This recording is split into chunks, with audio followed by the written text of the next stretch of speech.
y en los contextos en los que se publicaron tanto su versión original como las castellanas. Y bueno, como luego habrá 15 días más para explicar el contenido en sí, pues no me detuve tanto en la teoría de Bebel. Y, espera un segundo, pongo doble pantalla.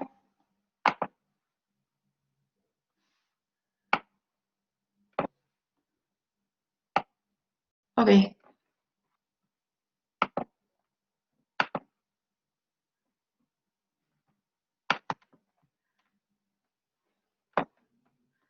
pues comenzaré con el episodio de hoy de La mujer y el socialismo.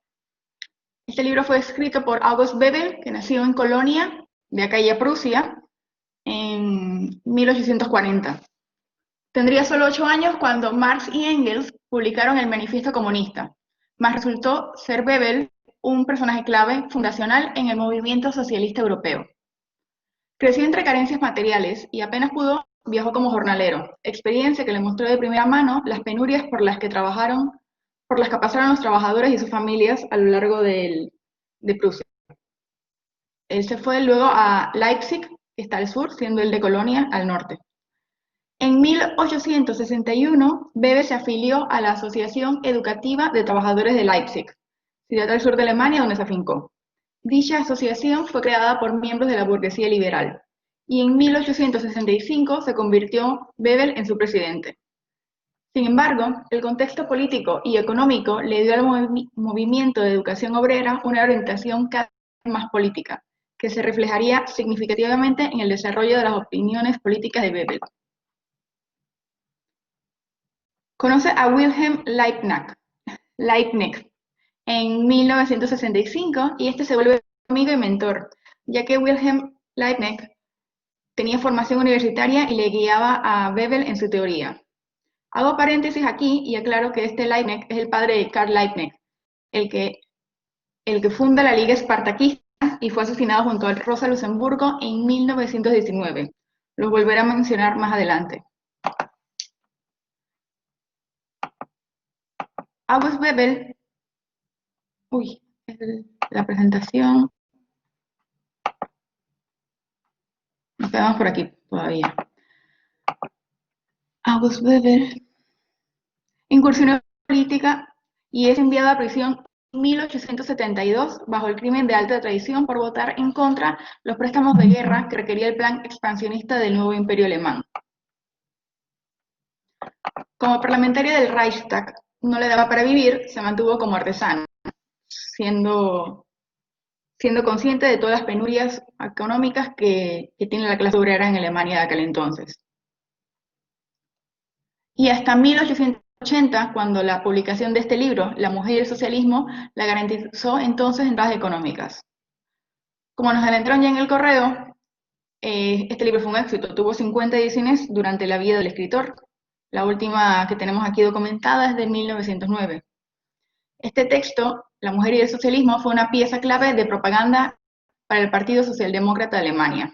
El SPD, por sus siglas, tiene sus orígenes en la fusión en 1875 del Sindicato General de Trabajadores Alemanes, dirigido por Ferdinand Lassalle, y el Partido de los Trabajadores Socialdemócratas, encabezado por August Bebel y Wilhelm Leibniz. En 1890 adoptó su nombre actual, Partido Socialdemócrata de Alemania, siendo hoy el partido más antiguo de Alemania y de los más fuertes. La historia temprana del partido se caracterizó por frecuentes e intensos conflictos internos entre los llamados revisionistas y marxistas ortodoxos. Bebel murió antes de la decisión de los centristas bajo Karl Kautsky, formando el Partido Socialdemócrata Independiente, y la izquierda bajo Rosa Luxemburgo y Karl Liebknecht y su Liga Espartaquista, presidente del Partido Comunista de Alemania. Este se fundó en 1918, el 30 de diciembre. En algún lado puse 19, pero solo nos faltaba un día. El prólogo de este libro que vemos hoy fue firmado justo un año después de la muerte de Franco, el 20 de noviembre de 1976. En ese entonces el PSOE y el Partido Comunista de España estaban técnicamente aún en la clandestinidad. Con apenas un año libres de la dictadura, inicia la tercera ola de feminismo, en la cual las mujeres luchaban ya en varios frentes. Los casos sobre adulterios a los que hace referencia Romano García, el traductor y prologuista de este libro, son de Inmaculada Benito y María Ángeles Muñoz. Las vemos aquí. Bueno, perdón, estas son unas manifestantes que estuvieron en algún lugar de Cataluña en ese entonces. Perdón. Quienes ya no vivían con sus parejas en el momento de dicha traición, pero seguían unidas a sus esposos, ya que no fue hasta 1981 que se declaró el primer divorcio en el Estado español. Y en mayores de estos casos, también durante esta época, hubo una gran movilización en varias ciudades españolas por el juicio a 11 mujeres vascas que supuestamente habían abortado. Digo supuestamente porque en algunos casos no hubo tal aborto y hasta estaban las mujeres con los bebés en los juicios. A nivel cultural, el año de 1976, Pilar Miró estrenaba su primer film, La Petición, siendo este directora el presidente para las próximas cineastas mujeres de España. Menciono esto ya que Miró fue directora general de Radio Televisión Española y quiero recalcar el papel de los medios de comunicación de masas en los cambios sociales y la literatura que sobre los mismos escribe Romano García. Este escritor y marxista consagrado pues tuvo una trayectoria intelectual muy larga, estuvo trabajando en la Complutense de Madrid y también en la Universidad de Sevilla. Vicente Romano García, quien tradujo este texto desde el alemán directamente de la 63 ABA, edición publicada en Berlín en 1974, no solo era bilingüe, sino un dedicado marxista, como mencioné anteriormente, conocedor de la cultura germana y defensor de la igualdad entre hombres y mujeres. Nuestro prologuista escribió sobre dicha cuestión en Sociogénesis de las brujas, el origen de la discriminación de la mujer y la formación de la mentalidad sumisa. Con estos dos libros menciona ya, menciona ya a la polémica Lidia Falcón en nuestro prólogo por su libro Mujer y Sociedad de 1966. Este libro no pude revisarlo antes, no sé exactamente a qué se refería él contra la crítica del matriarcado y el asunto con Lidia Falcón. Y leyendo solamente los prólogos de estas dos personas, tanto del autor Bebel como del traductor Romano García, puede que yo me haya pasado por alto algún nombre, pero es la única mujer, Lidia Falcón, a la que hace referencia cualquiera de estos dos. Figuras hoy vigentes a nivel estatal como Amelia Valcárcel, Teresa Meana Suárez y Sofía Amorós ya militaban en el movimiento feminista cuando este libro fue traducido al castellano en el 76, en esta versión de acá el 74. En todo caso, en estas primeras páginas deja clara la oposición al feminismo liberal, ese que ignora la clase y el papel del capital en nuestras opresiones, en las opresiones directamente de nuestros cuerpos, como es en el caso del corsé, y en nuestros roles de género como cuidadoras.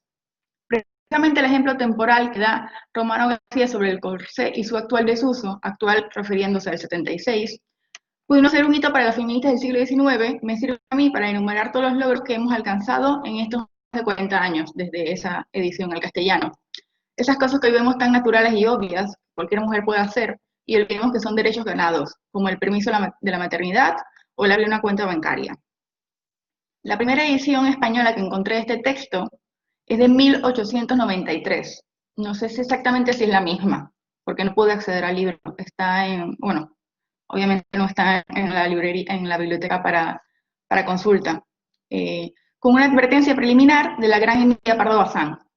Y el prólogo es del marxista cubano Francesc Pavo Lafargue.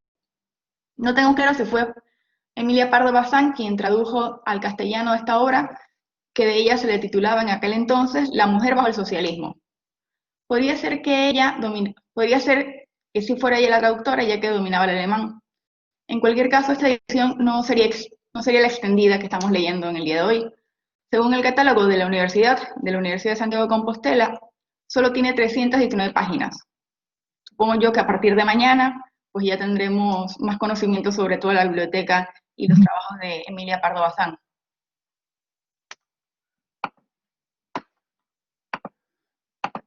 De Bebel, el primer prólogo que le leemos es el de 1894.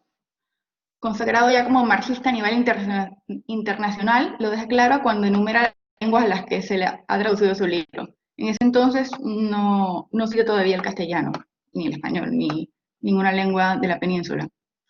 En el breve prólogo de la edición 34, ya en 1902, dice que la literatura sobre la cuestión de la mujer es extensa, pero no cita ni autoras ni militantes femeninas. También en algún momento dice que sus escritos sirven mucho para revistas de mujeres, revistas femeninas, pero tampoco cita los nombres de estas revistas.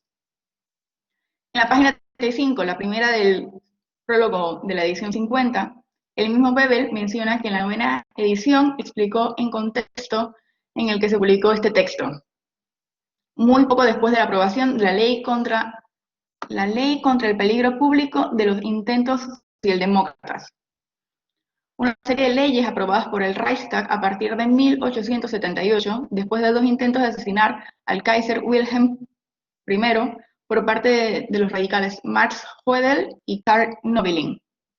El principal impulsor de la medida fue el canciller Otto von Bismarck, quien temía una revolución socialista influenciada por la Comuna de París de 1871.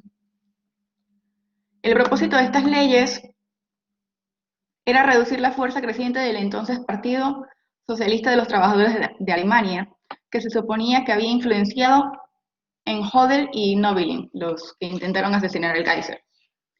Las no le atacaban directamente al partido, pero tenían la intención de limitar el papel de este de varias maneras, como ilegalizando sindicatos y cerrando periódicos. Llegaron a cerrar casi 50 dentro de todo el imperio alemán. A esto es lo que se le deben todas las peripecias que comenta sobre las primeras ediciones, fueron publicadas en la clandestinidad y fuera de Prusia, no lo hizo en Leipzig, donde él estaba afincado. La mujer y el socialismo regresó a las sombras en el 33, cuando el régimen nazi realiza camas de libros a lo largo y ancho de su extensión. Y obviamente todo texto marxista era condenado a la hoguera, como si fueran brujas. Una de las frases finales del prólogo de 1909 me parece muy válida en este momento aún. Hasta los que hablan como ángeles solo tienen éxito cuando existe una caja de resonancia adecuada a lo que predican. Y también sobre esto, buscando información sobre Bebel, encontré que se pronunció en 1898 a favor de los derechos de los homosexuales, y eso me parece un ejemplo de su visión progresista. No pude encontrar, porque estaba en alemán, las cartas que ha tenido bueno, las críticas que tuvo de varias personas, entre ellas ginecólogos y antropólogos, porque no las encontré en castellano ni en ningún idioma que controle, y tampoco pude encontrar sus discursos en el Reichstag. Pero siempre fue muy coherente y en su práctica también. Fue una persona bastante prudente en su vida diaria y con unos seguidores muy fieles durante toda su vida. Murió en 1913 y hasta entonces todavía estaba militando.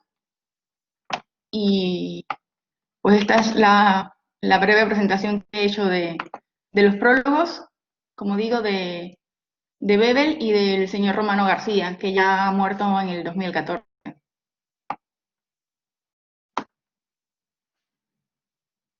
Esta es una de las primeras versiones y finalmente su firma. Muchas gracias, Olga, por la contextualización y por buscar todas las cosas adyacentes. Muchas gracias. Steve Me pareció muy iba... interesante. Sí, la verdad es que Bebel es todo un personaje muy desconocido, ¿no? Porque de todos los que hemos hablado hasta ahora, ¿no? Marx, Engels, Lenin, Rosa Luxemburgo, todo el mundo tiene una cierta idea. Me gusta mucho esta imagen, esta propaganda en donde pues lo tienen con Leibniz, que bueno, yo conocí más a Leibniz por su hijo, y con La Salle, como si fuera Santísima Trinidad.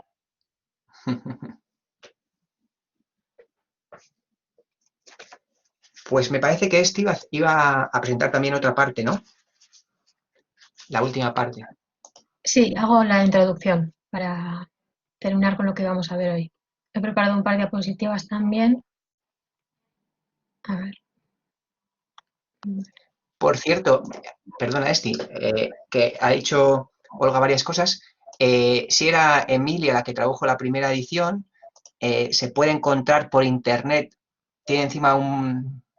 Se puede encontrar por internet la segunda edición Ujú. española y ahí en el prólogo mencionan que Emilia tradujo la anterior vez. Entonces, esa segunda pues la podemos mandar por correo. La primera, yo no sé. Pero claro, son ediciones que no son la misma que vamos a leer, porque la que vamos a leer se siguió mejorando hasta el 9, Hasta ¿no? 1909. Claro, es que yo estuve buscando, como te mencioné, tengo el libro en físico y poniendo a Bebel en el catálogo de la universidad, pues menciona este. Pero al ser un libro tan antiguo y con todas estas restricciones, pues no me puedo acercar al depósito a buscarlo y revisarlo. Pero claro, en acá y en todas las otros lugares en donde venden el libro, pues nunca mencionan que no es la primera. Tampoco dicen que es la primera, pero me hubiera gustado que pusieran en valor que Emilia Pardo Bazán fue la primera que lo tradujo. En el prólogo de esa segunda edición en español, justo la critican porque al parecer fue una traducción hecha sin pedir permiso. O sea que, en fin. Y luego una cosa más, Vicente Romano es el traductor del Capital de la edición Dacal, sin más porque se Sí, sepa. sí. Y, y yo creo que la referencia a Lidia Falcón es porque, o sea, Lidia Falcón había sido militante del Partido Comunista de España hasta más o menos la primavera de Praga, o sea, hasta el 68, que ahí el Partido Comunista de España se coloca en contra pues, del envío de las tropas del Pacto de Varsovia a Praga, y Ujú. Lidia Falcón es crítica con esa postura, está a favor del bloque soviético, y por ahí, en torno al 68, ahora no recuerdo si 68 o 69, ella se sale del Partido Comunista de España. Y entonces probablemente la discusión sea con ella porque ella se autorreconoce como marxista-leninista, entonces vamos, está discutiendo con una mujer militante comunista que es, vamos, es una discusión entre marxistas, quiero decir, no con... Claro, además, bueno, Lidia Falcón pues puso el cuerpo, que Billy el niño la torturó y todo. Y bueno, luego, aunque actualmente discrepo mucho con ella, pues creo que en ese momento fue una de las entidades más fuertes que tuvo la transición en España. Pero te digo, no he podido leer el libro ese del que hace referencia, del 66, y tampoco estaba tan anuente de lo que acabo de contar. Bueno, es que tiene una vida tan abrupta esta señora.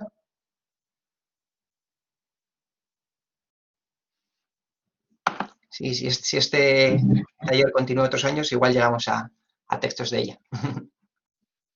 Genial. Pues no sé si quieres, sobre lo que acabo de comentar, si tienes que profundizar en algo más que no conozca yo y le damos el paso a este. Yo por mi parte eso era todo. Si alguien quiere comentar algo más o si no, adelante.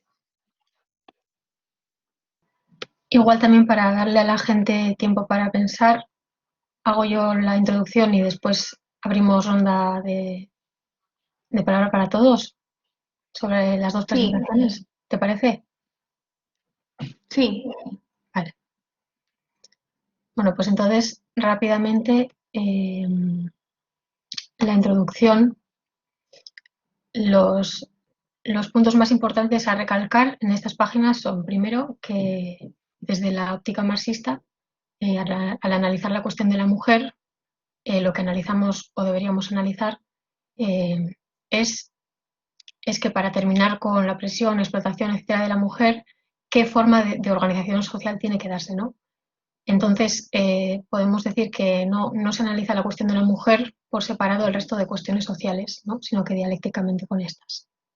Y esto nos lleva a que la respuesta o la solución a esta cuestión tampoco vamos a encontrarla separadamente de las soluciones de otros conflictos, sino que para superar este estado de las cosas hay que superar la base material que los causa, ¿no? Hay que superar el modo de producción capitalista en particular y los sistemas clasistas en general. Y entonces debemos conocer la causa de la opresión y superar esta causa. Aún así, Bebel nos dice que la cuestión de la mujer merece especial atención y lo dice en un momento histórico donde empieza a haber también un incremento de producción de literatura en cuanto a este tema, ¿no?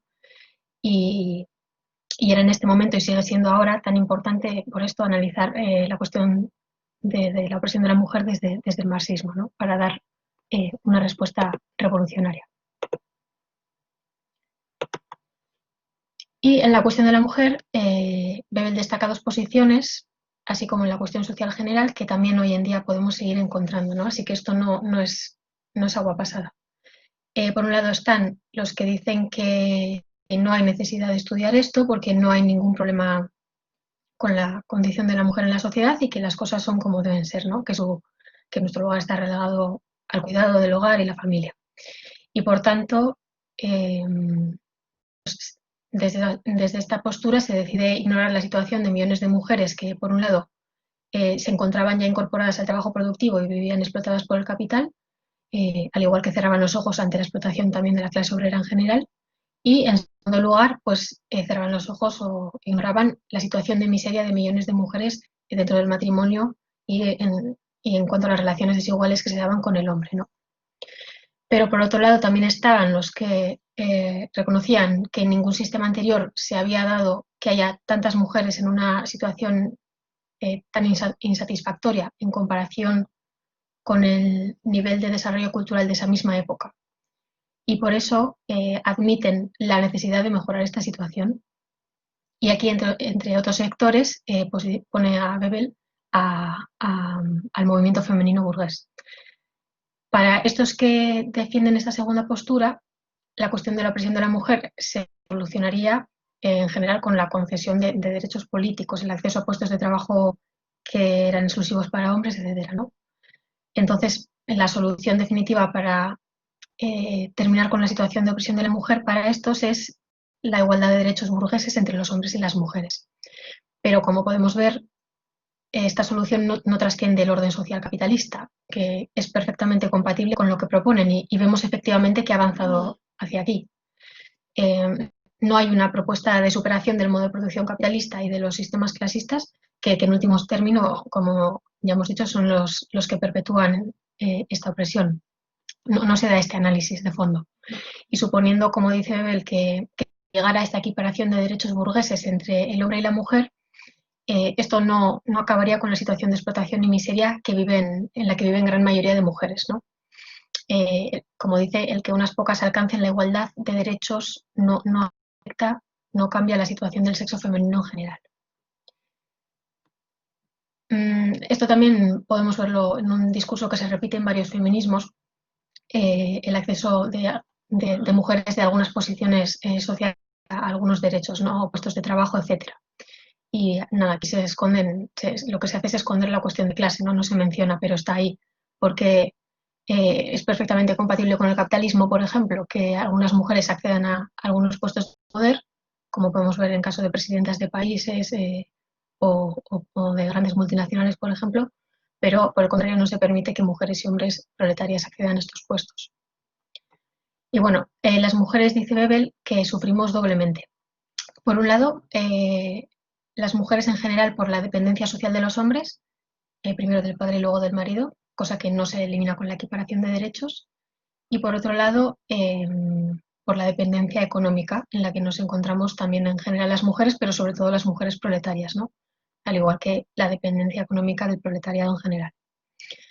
Y es por esto que las mujeres de ambas clases sociales estamos interesadas, como eso perjudicado, en que se den cambios institucionales que permitan la mejora de nuestra condición, pero la mayoría de mujeres que pertenecen a la clase obrera están también interesadas en transformar de raíz el orden social, ¿no? Para acabar tanto con la esclavitud asalariada a la que son sometidas, como con la esclavitud sexual que está ligada a la noción de propiedad y lucro de nuestra sociedad. Así que aquí también lo que es dentro del movimiento de mujeres se da un conflicto de clase, ¿no? Como entre la clase obrera y la burguesía. Las mujeres burguesas no necesitan que se dé esta revolución social y no la buscan, ¿no? Y así dejan consciente e inconscientemente fuera a la gran mayoría de mujeres del mundo. Entonces, hay un claro componente central de clase en la cuestión de la mujer que no se puede eludir, ¿no? Aunque también es verdad que las mujeres de una y otra clase tenemos en común una serie de problemáticas a las que se puede y debe dar respuesta, ¿no? Pero sin confundir el fondo de la cuestión. ¿no? Entonces, pues se pueden dar uniones estratégicas. Y entonces, pues ya terminando, simplemente repetir eso, que la introducción insiste en que en este punto que no nos es nuevo en el taller, ¿no? Que es que no podemos pensar en una solución definitiva a la cuestión de la mujer, una solución que realmente suponga la transformación de nuestra situación al margen de la cuestión social general, ¿no? Y la herramienta para analizar y superar esto es el marxismo-leninismo. Y ya estaría. Muy bien, muchas gracias, Esti. Pues nada, quien quiera ir levantando la mano para comentar, añadir, preguntar, resaltar, cualquier cosa.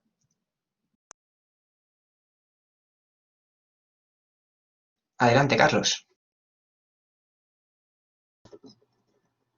Muy bien, me voy a atrever a decir esto. Recordando a Domenico Lo Zurdo, que leímos al inicio del curso en el libro de La lucha de clases sociales, él plantea precisamente, refiriéndose a Marx y Engels, que la lucha por la liberación de la mujer, o por la cuestión de la mujer, o por la opresión contra la mujer por parte del hombre, es una de las luchas de las clases sociales. Es decir, que como yo lo entiendo, lo que él está planteando es que luchar contra esa opresión en sí misma ya es una lucha de clase, ¿verdad? Digamos, entiendo el planteamiento que criticamos en cuanto a las mujeres burguesas, efectivamente, pero por ser la mayoría, digamos, una de las mayorías en cuanto a género, lo menciona Lo Zurdo, y refiriéndose precisamente a tres textos fundamentales de Marx y Engels, desde la ideología alemana del 44, el manifiesto del Partido Comunista del 48, hasta el origen de la familia de Engels en el 84, ellos son muy claros de que plantean la sistematización que hace Domenico en su libro, de que esta es una de las clases sociales. Entonces yo pongo a consideración esto, ¿verdad? En cuanto a si, como marxistas, según yo entiendo, efectivamente, en sí esta ya es una lucha de clases sociales. Parafraseando a Marx, digamos, en sí y para sí. No sé qué les parece. Si alguien quiere comentar algo, ya sabe que levante la mano o puede ir escribiendo por el chat si alguien nos anima a comentar de viva voz. Yo voy a responder al planteamiento de Carlos, lo que, mi opinión. El texto de Lo Zurdo lo escogimos porque mostraba en muy pocas palabras todos los campos de estudio relativos al marxismo, ¿no? Pero yo, sin embargo, no estoy del todo de acuerdo en unas extrapolaciones que hace ahí Lo Zurdo. Y eso que vamos, yo todo mi respeto para... Pues es una persona con un conocimiento brutal, pero bueno, considerar la cuestión de la mujer como una cuestión de clases sociales y si la propia mujer está dividida en clases sociales, o considerar la dominación entre pueblos como una cuestión de clases sociales, si los propios pueblos están divididos en clases sociales y hay unas oligarquías que salen beneficiadas cuando se domina todo un pueblo, ¿no? Como ya sabemos, por ejemplo, con todo el dominio imperialista en América Latina, ¿no? Y todas las oligarquías que recogen los frutos de eso. A mí, si dijésemos que todas esas cosas son clases, se nos mezclarían clases distintas. O sea, mi opinión es problemático. Yo pienso que mucho más eficaz que eso es, teniendo en cuenta, bueno, y una de los que en mi opinión es un error de interpretación, que es en un párrafo del origen de la familia, propiedad privada y el Estado, Engels dice, la primera opresión, la primera, como dice, dominación de clase o la primera lucha de clases surge en la dominación o la primera dominación de clase surge la dominación del hombre por la mujer. Pero lo que ocurre en ese momento es que en una sociedad en la que hay propiedad privada, hay una serie de gente, esa riqueza y la transmite a sus hijos hombres, y las mujeres están dominadas en el hogar, son las que tienen que procrear, y etc. O sea,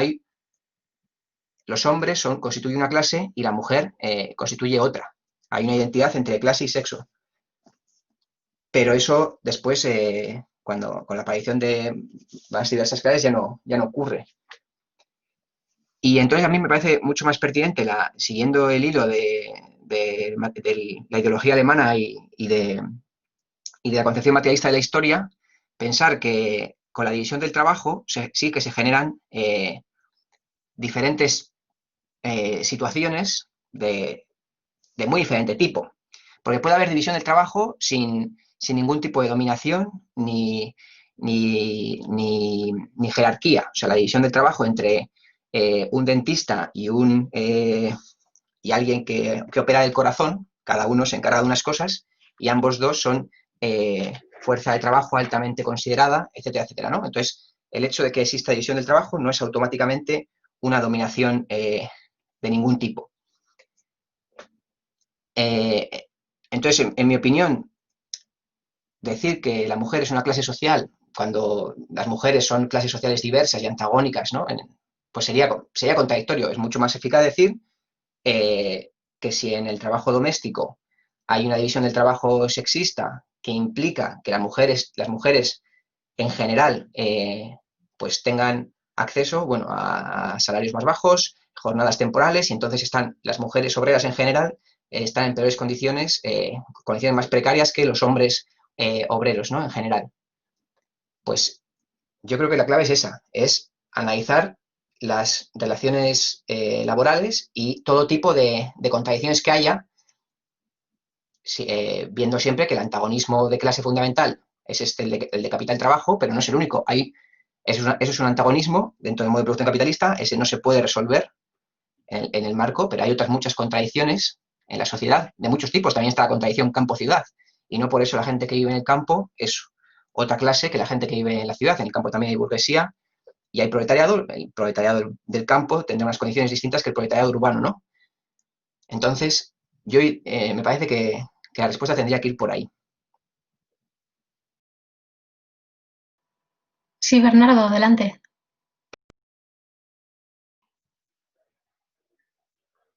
Buenas tardes.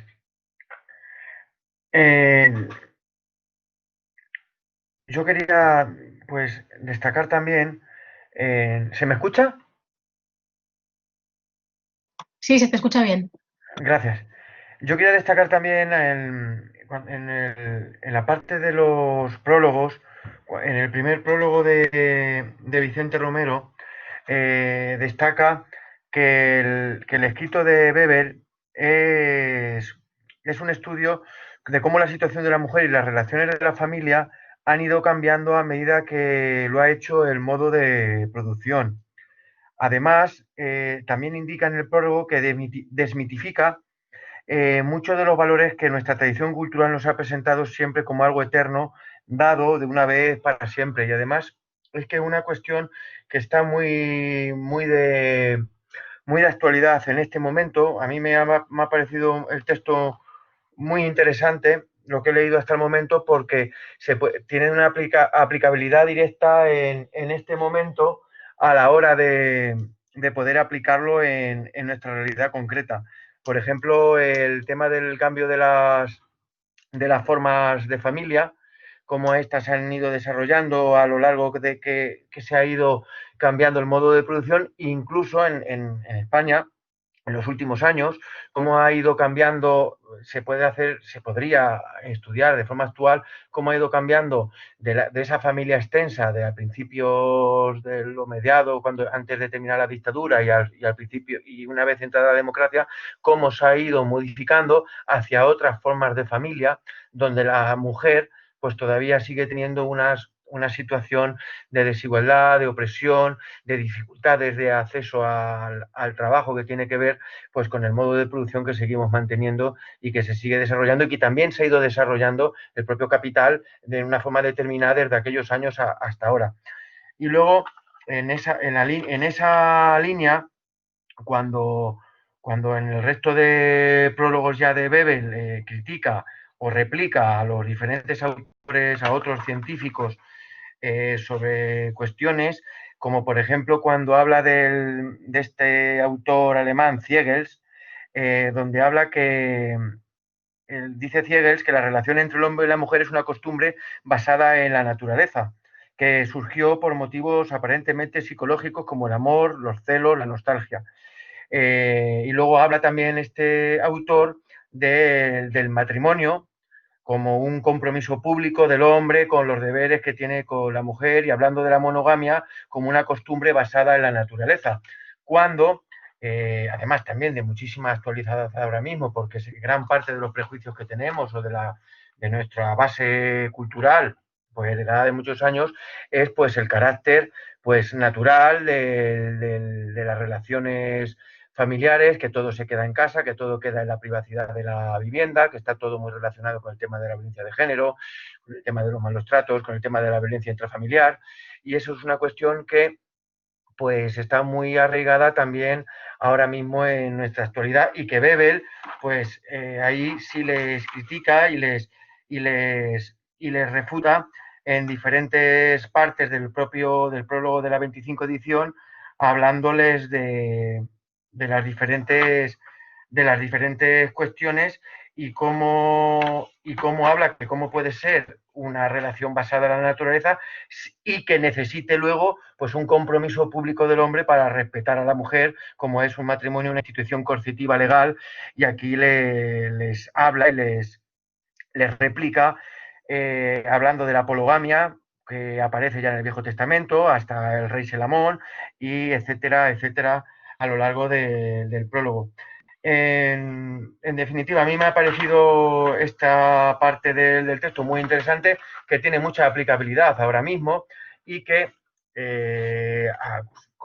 a simple vista, pues el enfoque en gran parte que se desarrolla ahora mismo en políticas de igualdad van en la materia de la igualdad política y política jurídica del marco burgués, de lo que habla Bebel, pero no entramos a hablar de las causas primarias, como por ejemplo nuestro sistema económico, las relaciones de producción, las relaciones que se desarrollan en el mismo.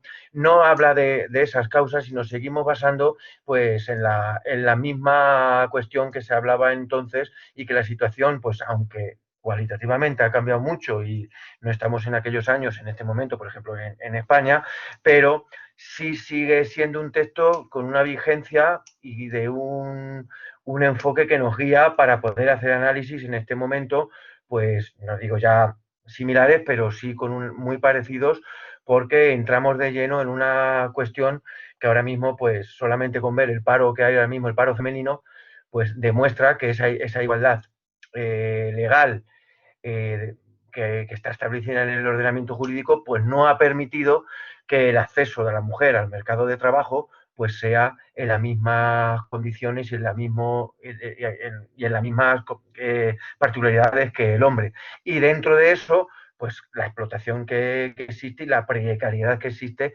en todo el marco de trabajo que en mucho la mujer está accediendo a él, como el tema de cuidados, tanto de personas mayores como personas como menores, etcétera, etcétera.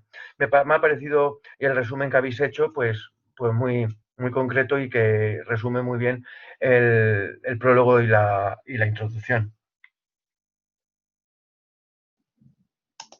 No, quería añadir otra cosa al hilo justo de lo que ha dicho Bernardo, de que también pienso que a la actualidad se ha complejizado un tanto el asunto, porque a pesar de que sí que hay un feminismo claramente liberal, ¿no?, que solamente se preocupa por derechos y demás, sí existe un feminismo que podríamos considerar, pues no sé, socialdemócrata, que sí ve que hay unas desigualdades en el mercado de trabajo sea, unas condiciones materiales que hay que transformar, pero por supuesto no tiene un análisis marxista de eso, ni está vinculado a una superación del capitalismo, su diagnóstico, ni hay una voluntad de organización de la clase obrera para resolver esa cuestión, ¿no?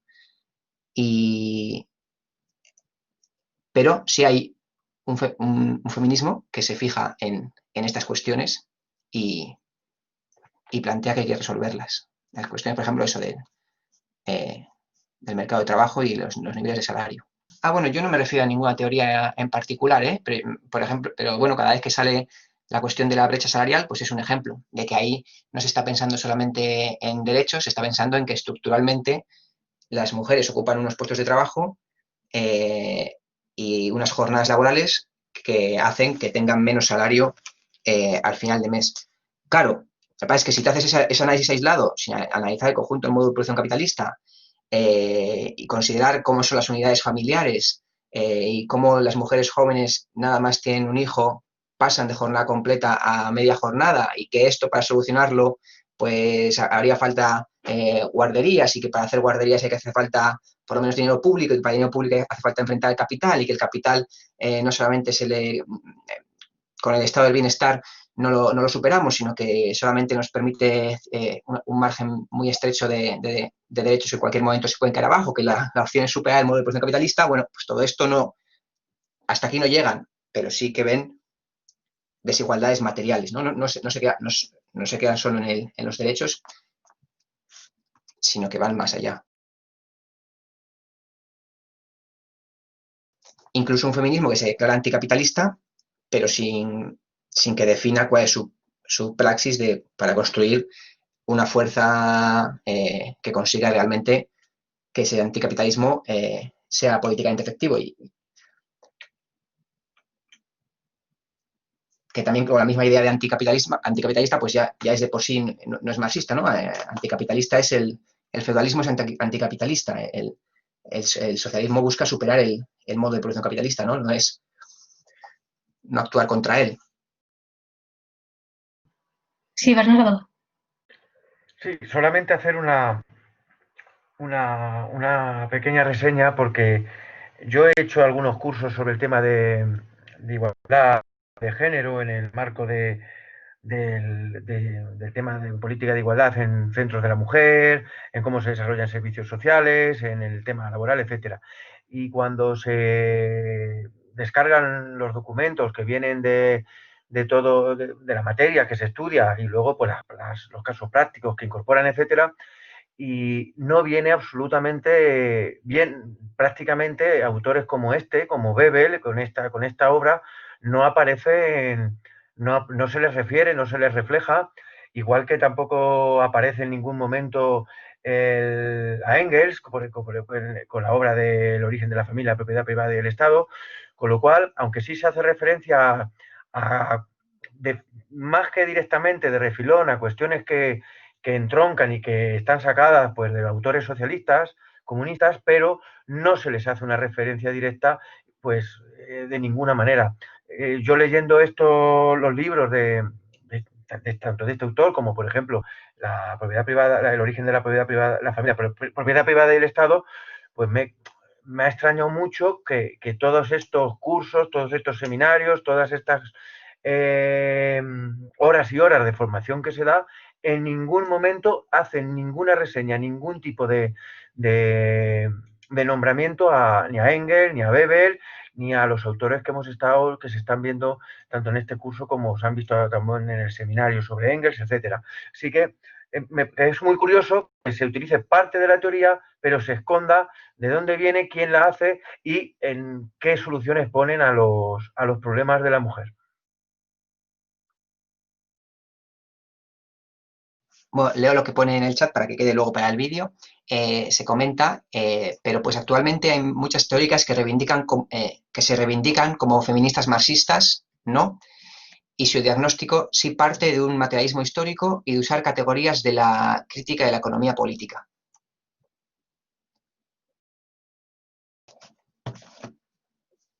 Bueno, yo de este punto suelo decir el único caso que he trabajado un poco más, que es el de Federici en el patriarcado del salario, que supone un absoluto destrozo del marxismo y del objeto de estudio del capital y de la forma de análisis de Marx y de la propuesta política del marxismo, porque también su propuesta política es pues del mundo zapatista, anarcocomunista, estas posiciones. Entonces, digamos que es un feminismo que coquetea con Marx del mismo modo que hay hombres que coquetean con Marx para otras cosas, ¿no? Para cualquier tipo de ciencia social. Hay gente que se vincula a Marx de cierta manera, pero eso es una cosa, y otra es que ejerzan un análisis marxista sistemático, materialista, dialéctico en todo lo que analizan. Pero el caso de Silvia Federici ya acordamos en la última sesión que si nos da tiempo lo vemos a final de verano, y ahí es un ejemplo muy claro. Y de lo que ha dicho Bernardo, y vinculado también a esto, hay un texto de una mujer española que se llama Ana de Miguel, con algo similar, haciendo balance entre feminismo y marxismo, y también con tergiversaciones tremendas, pues hasta el punto de desnaturalizar qué es Clara Zetkin o qué es Kollontai, ¿no? Clara Zetkin y Kollontai son mujeres comunistas que tuvieron bastante trabajo en la cuestión de la mujer. Y Ana de Miguel, por ejemplo, llega a decir que Kollontai ni se le pasa por la cabeza de los de las mujeres, y que eso solamente el feminismo lo empezó a cuestionar muy tempranamente, en los años 60. Pues en este texto de Bebel vamos a ver que se pone en cuestión que las tareas del hogar sean tareas naturalmente de la mujer. Bueno, ya se intuye en la introducción. O sea que hay que tener mucho cuidado. De hecho, por eso una de las razones del taller, de este taller así, que empezaba poco a poco desde el principio, es justo para cuando nos toque lidiar con gente que se declara marxista, pues ver hasta qué punto. Pero esto no quiero decir que suene despectivo respecto a mujeres feministas. O sea, en España está Carlos Fernández Liria, que es un ideólogo filósofo de Podemos, que se declara marxista y tiene un libro con Alegre Zaonero, otro filósofo orgánico de Podemos, que se llevó el premio al Libertador en Venezuela, que se llama algo así como sobre el capital, o ahora no recuerdo, pero es sobre el capital, y es un destrozo de la teoría marxista del valor.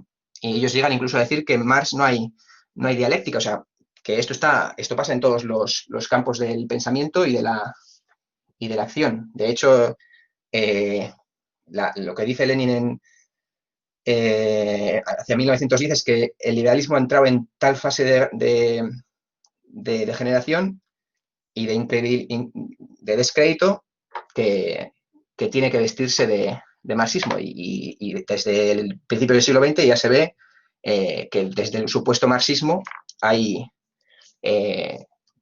se ataca al propio marxismo, ¿no? Desde el marxismo se atacaba a los bolcheviques, desde el marxismo se hizo el revisionismo, ¿no? Pretendidamente desde el marxismo se pervierte el propio marxismo. O sea que esto no nos extrañe, no solo en la cuestión de la mujer, sino en todos los campos. Por eso la necesidad de los clásicos y el estudio minucioso. Sí, Amada. No sé si estás hablando, Amada, yo por lo menos no te escucho.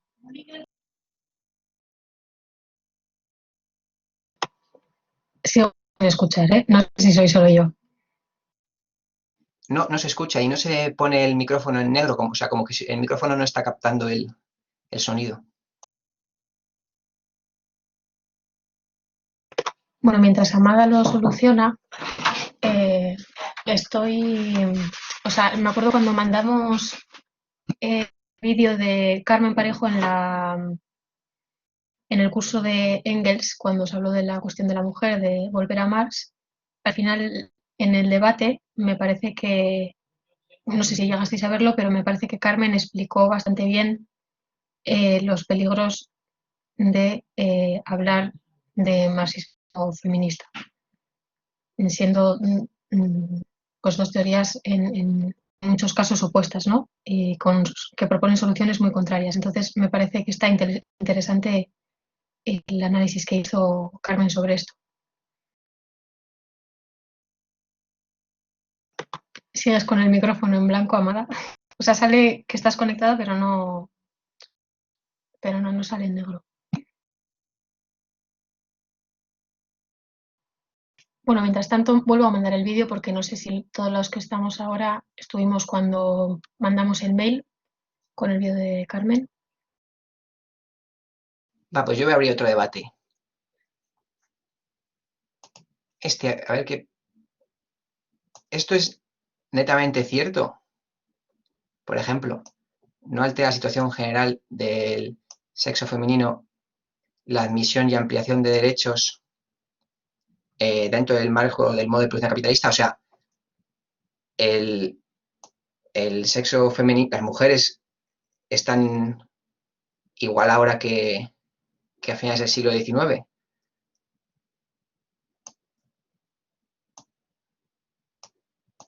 Pregunto. Abro debate.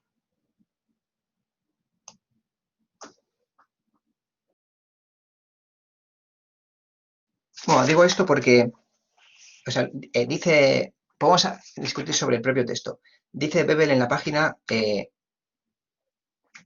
un segundo, 44. Las hermanas adversarias, y se está refiriendo a las feministas burgueses, tienen en mayor proporción que el mundo masculino dividido en la lucha de clases, o sea,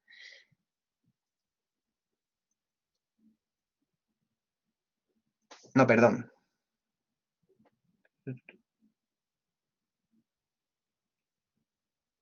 Sí, tienen en mayor proporción que el mundo masculino dividido en la lucha de clases una serie de puntos de contacto en los que pueden dirigir la lucha, marchando por separado, pero golpeando a un tiempo. Así ocurre en todos los ámbitos de la igualdad de derechos de las mujeres con los hombres dentro del orden social y político actual. Esto es la actuación de la mujer en todos los terrenos aptos para sus energías y capacidades y para la total igualdad de derechos civiles y políticos con el hombre. O sea que, de hecho, el feminismo burgués es capaz de dirigir al sexo femenino, en mi opinión, porque sí logra una serie de modificaciones, una serie de mejoras. Lo que pasa es que eso deja intacto el modo de producción capitalista y al proletariado lo deja donde está, ¿no? Quiero decir, porque si dijésemos que no mejora en nada, no podríamos entender ni de dónde surge el propio movimiento feminista, aunque no aspire a superar el modo de producción capitalista, ¿no? Tiene una serie de objetivos antes ¿no? de menor calado que legítimos, necesarios, que hacen que las mujeres de hoy de 25 años estén en una condición respecto a los hombres que no es la misma que la de sus abuelas, por ejemplo, ¿no? Bueno, ya he abierto el debate. Sí, Bernardo tiene la mano levantada y luego yo también quiero comentar algo. En el propio prólogo, en el primero, el prologuista ya habla que conviene distinguir entre las reivindicaciones burguesas y la lucha de la clase trabajadora, porque ninguna legislación burguesa le ha garantizado ni puede garantizarle a la mujer su derecho a un puesto de trabajo productivo que le permita emanciparse económicamente de la esclavitud del hogar, de la rutina, de las tareas caseras, etcétera, etcétera. Y luego habla también del tema de guarderías, de los servicios sociales de atención a personas como los comedores escolares, las guarderías, etcétera. Está claro que la situación no es igual que ahora mismo que la que se describe a finales del siglo XIX, pero de forma estructural sí se puede decir que se ha avanzado en la consecución de igualdad de derechos, de la igualdad formal. Por ejemplo, la mujer tiene el mismo derecho a acceder a un puesto de trabajo que el hombre, pero a la hora, en la realidad, se ve que esto sucede en algunos campos y no en otros. Y luego también, desde el punto de vista de clase, la mujer sigue teniendo en un momento dado la doble explotación que habla el texto, porque además de la explotación que tiene por parte del propio sistema de las relaciones laborales, tiene además todavía en una gran proporción las diferencias y la subordinación al hombre en muchísimas capas. Yo creo que sí se ha avanzado mucho y que además en el propio texto, en los propios prólogos, adivinan que esta va a ser la dirección en un momento dado dentro de la sociedad capitalista, de la economía capitalista, que se va a avanzar en la igualdad formal, en que las mujeres van a poder acceder a ciertos puestos de trabajo. Por ejemplo, la proporción de mujeres que trabajan en la administración pública, pues en el tema de profesoras, maestras, es enorme, superando muchísimo al de los hombres, por ejemplo, aquí en España, pero en otras cuestiones, de forma estructural, se siguen manteniendo la misma situación que describe aquí, y que estos avances ya los desgranan, se desgranan en el propio libro. Yo creo que se ha avanzado y que se va a seguir avanzando, pero que hay cuestiones muy estructurales que, como no cambian y como no queremos, entre comillas, de forma general, ya no hablo por los que hablamos aquí, sino de forma general, no se quiere hablar de esas causas ni se quiere hablar de esas cuestiones, pues es muy difícil que se avance más de lo establecido, y que el límite es el propio límite del sistema. Y se ve, por ejemplo, cuando estamos hablando lo he comentado antes, de cómo triplica el paro femenino al masculino, a pesar que la mujer está entrando pues en una cantidad a nivel cuantitativo en diferentes sectores de una forma muy importante, como el sector público, pero a pesar de eso mantiene unas tasas de paro enormes y sigue accediendo a unos puestos de trabajo dentro de ese sector muy precario, como es la atención a personas mayores, la atención a los niños. Y yo creo que se ha mejorado, pero siempre hasta los límites que deja el propio sistema, porque igual que a los trabajadores, siempre se han mejorado las circunstancias de hace 50 años aquí, vale, pero siempre a los límites y sin picar en ningún momento la concha que recubre el sistema. Sí, yo iba a decir algo parecido, que cuando Bell dice que no altera la situación general del sexo femenino, no quiere decir que avanzar en derechos dentro de los límites del sistema capitalista no, no cambia mejor la situación de las mujeres en general, ¿no? Pero sí que un poco lo que también se quería decir con esta última diapositiva, que aunque las mujeres en general suframos esta dependencia social y las mujeres proletarias la dependencia económica, también, como hemos estado viendo durante el taller, esta dependencia social es un síntoma de la dependencia económica. ¿Y de dónde venía esa dependencia económica? Entonces, como no altera, yo entiendo que se refiere a esto, como no altera esta dependencia económica, o sea, en su base, aunque sí haya algunos avances, pero pues como ha dicho Bernardo, pues es que no, o sea, no solo que, o sea, sí haya avances pues por ejemplo, a mejoras salariales o nuevas oportunidades laborales, pero vuelven a aparecer otras, o sea, otras más precarias, como el cuidado de personas mayores, como las trabajadoras de la limpieza, etcétera. Entonces, como no altera esta dependencia económica, en nada, pues no cambia la situación general, yo entiendo que general se refiere a eso, del sexo femenino.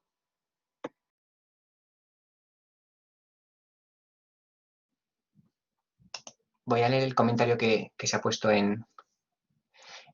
no estamos en la misma condición, estamos mal, pero antes estábamos peor.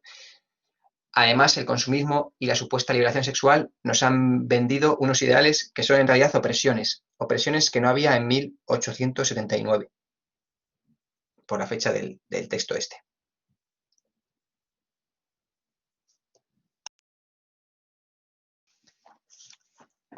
Vale, yo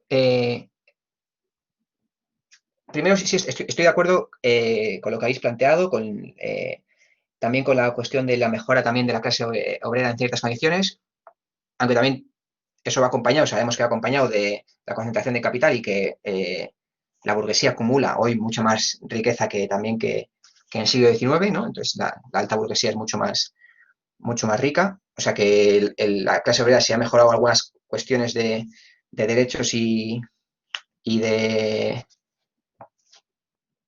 medios de consumo, es porque produce también la propia clase obrera muchísima más riqueza.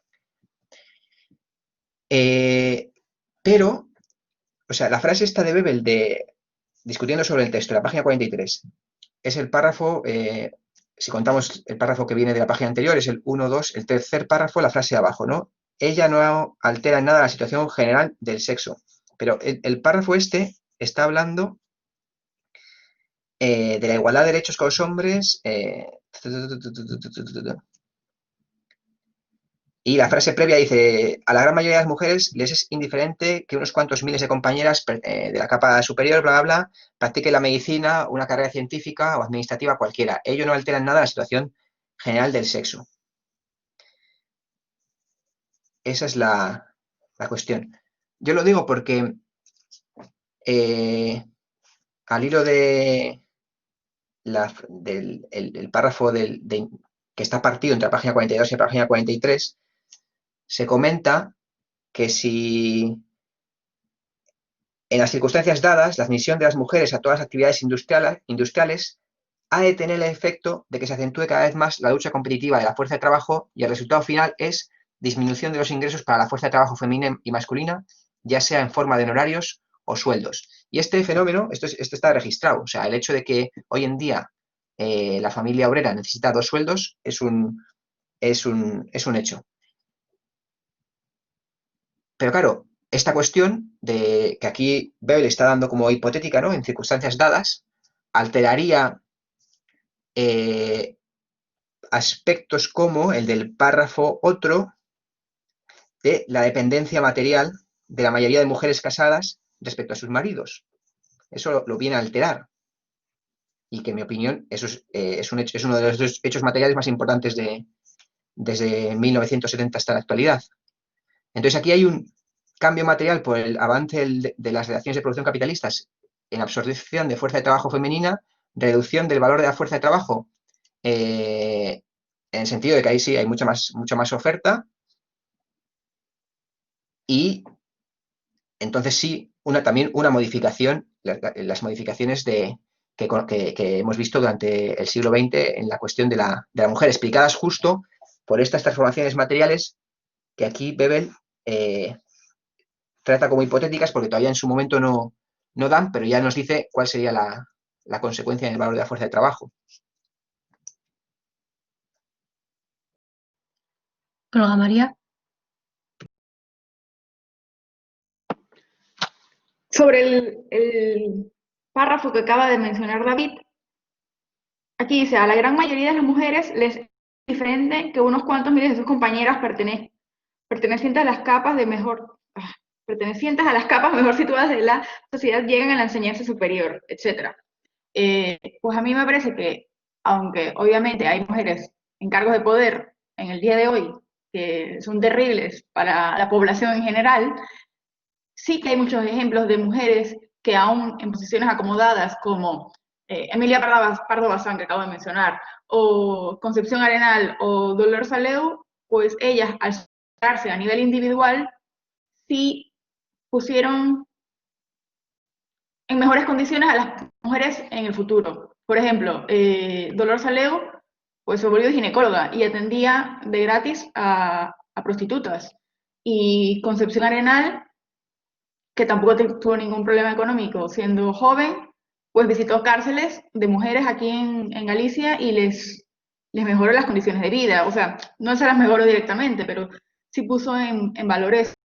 Y bueno, solamente es un ejemplo al margen de la coalición del marxismo y el feminismo, que hay casos particulares en donde, porque algunas burguesas han podido superarse y equipararse a los hombres a nivel laboral, pues también han podido visibilizar problemas que las mujeres en general tenían. Sobre todo, creo yo, que en el nivel de ginecología, que actualmente, o sea, no sé, tú buscas cualquier cosa y de ginecología, de ovarios poliquísticos, dónde está el clítoris, etcétera, y esas son cosas que todavía no están muy investigadas. Al día de hoy, que doctoras sobran, médicos sobran, pero no es algo que todavía se está estudiando, porque claro, llevamos siglos de retraso en cuanto a anatomía y enfermedades femeninas, por ejemplo. Luego veremos con Tetkin que su tesis es justo al contrario, en el sentido de que para cuando las mujeres burguesas empiezan a demandar trabajar fuera y ejercer su autonomía, las mujeres proletarias ya llevan años trabajando fuera de casa por la propia necesidad económica. O sea, ya dice que las que abren brecha de forma anónima y no visibilizada fueron las mujeres proletarias. Bueno, el texto este es solamente la introducción y los prólogos, ya se abren todos los problemas de golpe que luego vamos a ir analizando y debatiendo de forma ordenada a lo largo del texto. O sea que igual podemos cerrar ya, aunque no concluyamos nada,